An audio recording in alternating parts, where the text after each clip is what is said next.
Paris, 1943. The city breathed in whispers. The bells of Saint-Étienne-du-Mont were muffled by curfews.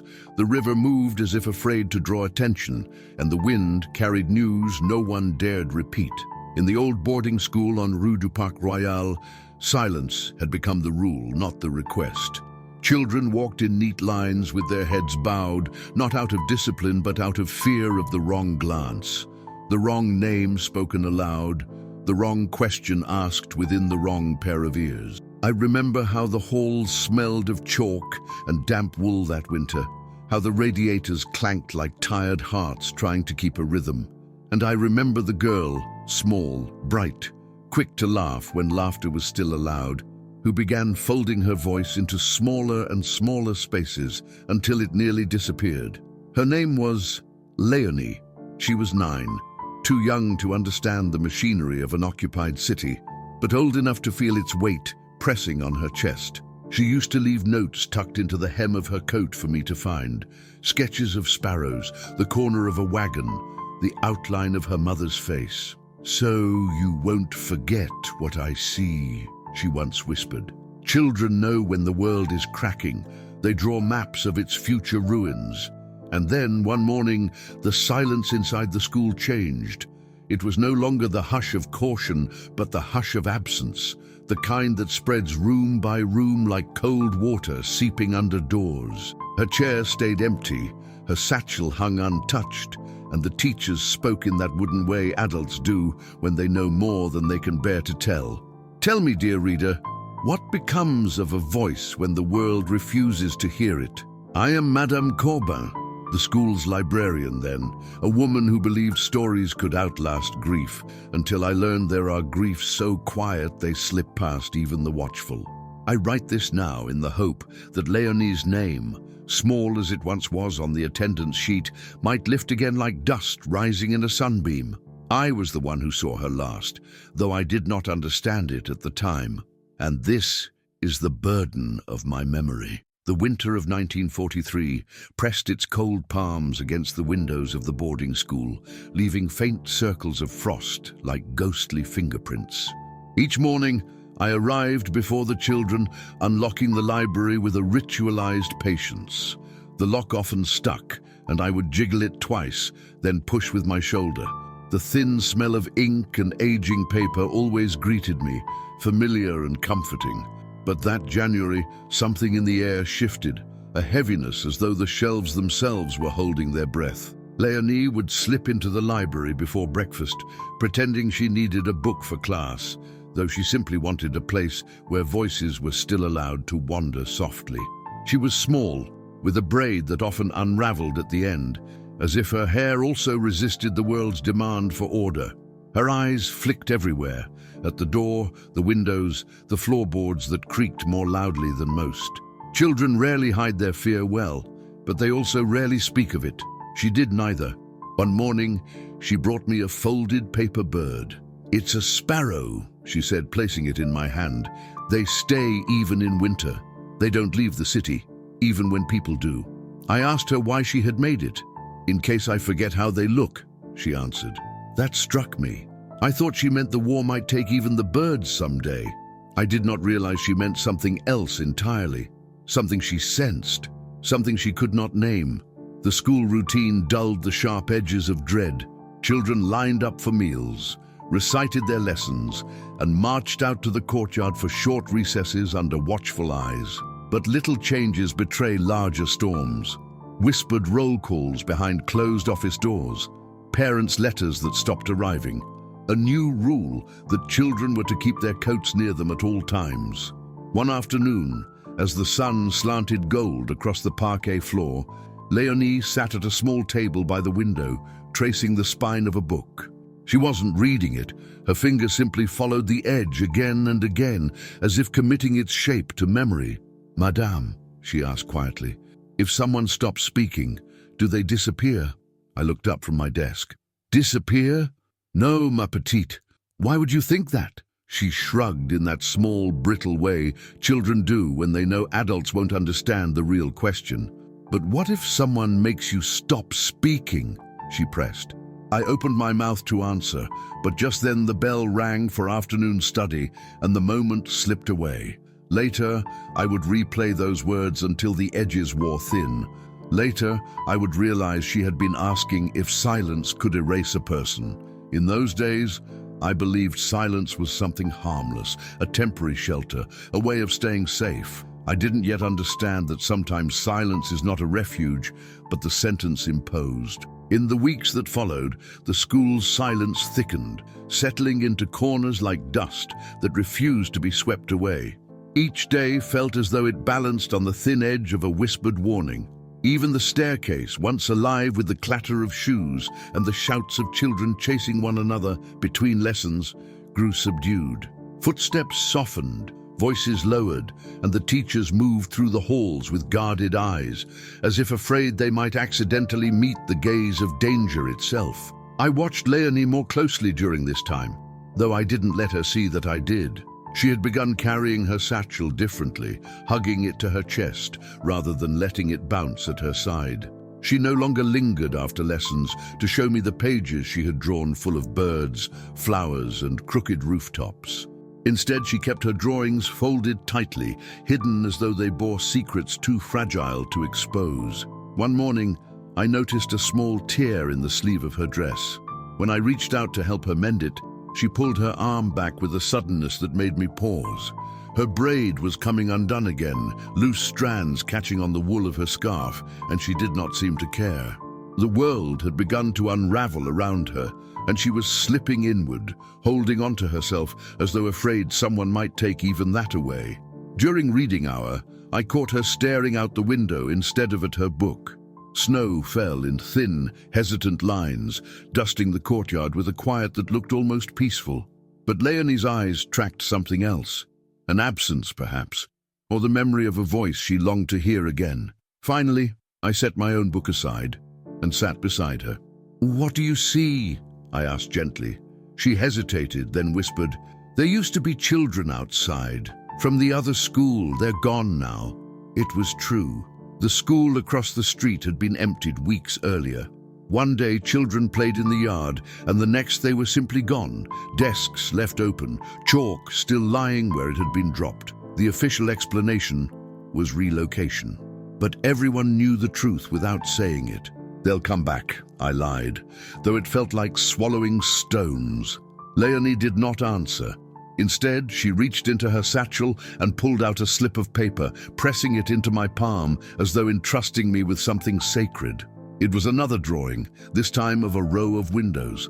Behind one, she had drawn a small figure with a single bright eye.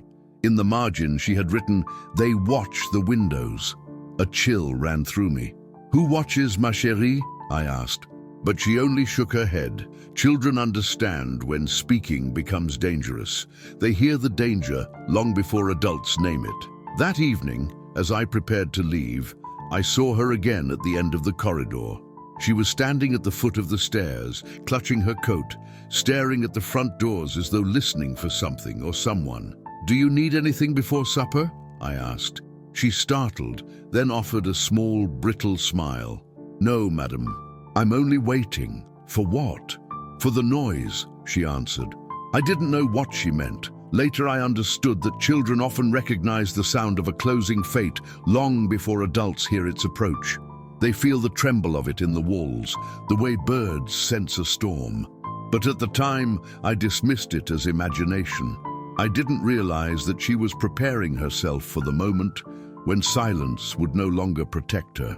She was waiting for the inevitable sound that would break it, and she was right to wait. The night the silence broke, it did so without warning, just as Leonie had said it would.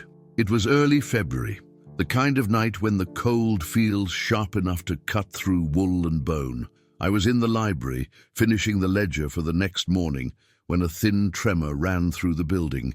It was subtle at first, like a distant cart rumbling over cobblestones, but then it grew. Heavy boots, the unmistakable rhythm of authority moving with purpose. I froze, pen lifted mid-stroke. The children were already in their dormitories. The halls, normally empty at that hour, seemed to tighten around the echoing steps. A door somewhere down the corridor opened, followed by low, clipped voices. German, curt, impatient, unyielding. I slipped out of the library and peered around the corner. Two officers stood near the headmistress's office, their shadows stretching down the hall like long black threads. They held papers, lists. The headmistress, pale and rigid, nodded as they spoke. Her hands shook despite her effort to clasp them behind her back. I knew then what was happening. We all knew. We had seen the empty school across the street. We had heard the whispers in the marché, the rumors of families taken in the early hours, children separated from their parents with no explanation. Silence was never protection. It was the pause before the blow. I turned to go back, to gather myself, when I heard a familiar small intake of breath, a trembling sound, almost inaudible. I looked up. At the top of the staircase stood Léonie, her coat clutched against her chest, her braid half undone, her eyes wide with the understanding a child should never carry. She must have heard the boots, the voices, the shifting of the air. Our gazes met. I raised a finger to my lips, urging her to step back, to hide, to give silence one last chance to shield her. But she remained frozen, a small statue carved out of fear and hope. Then the officer nearest the office turned. He saw her. "Bleib stehen," he barked. The words cracked like a whip through the hall. Léonie flinched, but she did not run. I saw her small hand tighten on the fabric of her coat, holding on to what little she owned, or perhaps to the memory of home stitched into its lining. I moved toward her, but one of the teachers stepped out of her room, startled by the noise. Another door opened, then another. Within moments, the corridor filled with watching eyes, children, teachers, staff, everyone held in the grip of a silence that could no longer hold. The officer lifted the paper in his hand, pointing to a name. I could not see it, but I felt the world tilt as surely as if the floor had given way beneath us. He spoke again, more quietly this time, with the inevitability of a tolling bell. Das Mädchen, the girl. There was no question, no request, only the sentence. A second officer ascended the stairs. His boots were heavy, deliberate. With each step, Léonie seemed to shrink, though she stood as tall as her shaking legs allowed.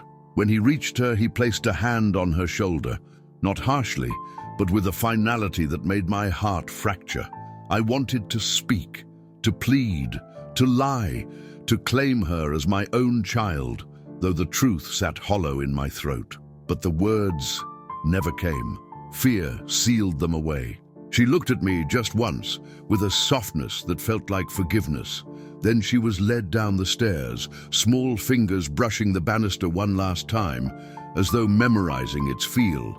The doors opened, letting in a slice of night air so cold it seemed to stop the world, and then she was gone.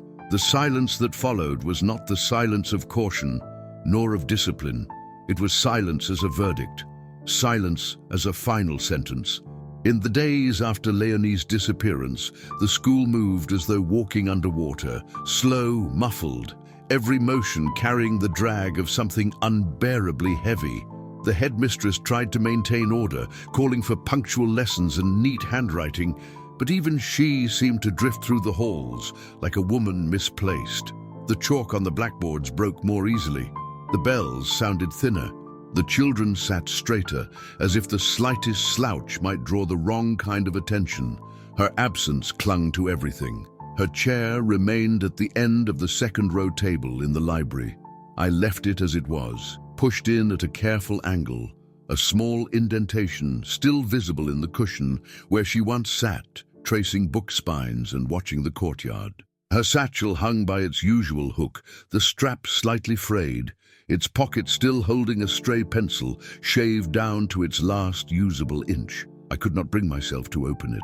Some things, when touched, break open like a wound. The children whispered about her in soft threads of conversation they believed I couldn't hear. "Do you think she's coming back?" one would ask. Another would shrug, eyes darting to the windows as if searching for signs. A shadow, a figure, a miracle shaped like a 9-year-old girl. But the windows remained stubbornly blank. One afternoon, perhaps a week after she was taken, I found a folded scrap of paper wedged beneath the corner of the library door. At first I thought it was rubbish, a student's forgotten doodle. But when I picked it up, I recognized the sharp, careful creases, Leonie's way of folding, her way of protecting whatever rested inside. My hands trembled as I opened it. Inside was a drawing, not of sparrows or rooftops, but of the staircase. The same staircase where we had seen each other for the last time. She had drawn the banister, each step outlined with soft strokes. But at the top, she had drawn a small figure, not herself. No, this child had no face, only a curve of shoulders slightly hunched, as though waiting for something they knew they could not change. Beside the drawing, she had scribbled just 3 words. I heard them. I sat down on the floor, the paper in my lap, and let myself finally feel the sorrow I had been holding back, like a reservoir threatening to overflow. I imagined her slipping this note under the door before evening roll call, perhaps thinking I might find it the next morning and understand the fear she could not name aloud. A warning, a confession, a plea, but I found it too late. The world had moved on without her. Spring approached with a deceptive softness. The snow melted from the courtyard, revealing the uneven cobblestones beneath. Birds returned to perch along the rooftop gutters, their songs thin but determined. And still her chair remained empty. Still her satchel hung untouched. Still silence claimed the corners where her laughter used to rise like warm breath on cold glass. One Sunday, when the children were out walking in supervised pairs, I stayed behind and opened the library windows for the first time in months. The air carried the faint scent of budding branches and damp earth. I gathered all of her drawings, the sparrow, the rooftops, the windows watched by unseen eyes, and finally the unfinished figure at the top of the stairs, and laid them out on the long table beneath the afternoon light. They looked like pieces of a life paused mid-sentence. I arranged them carefully, as though she might return and pick up where she left off, as though her small hands might once more smooth the edges of the paper and breathe life back into the lines. It was a foolish hope, one that I knew held no place in the logic of war. But grief makes its own rules, and memory obeys no authority. That night, as I closed the library, I whispered her name into the quiet room. Not loudly, just enough for it to exist in the air for one more moment. Names, after all, are the last thing we can give back to those taken by silence. Dear reader, even now, decades later, I can still see her at the top of the stairs, small, waiting, listening to the approaching echo that would seal her fate.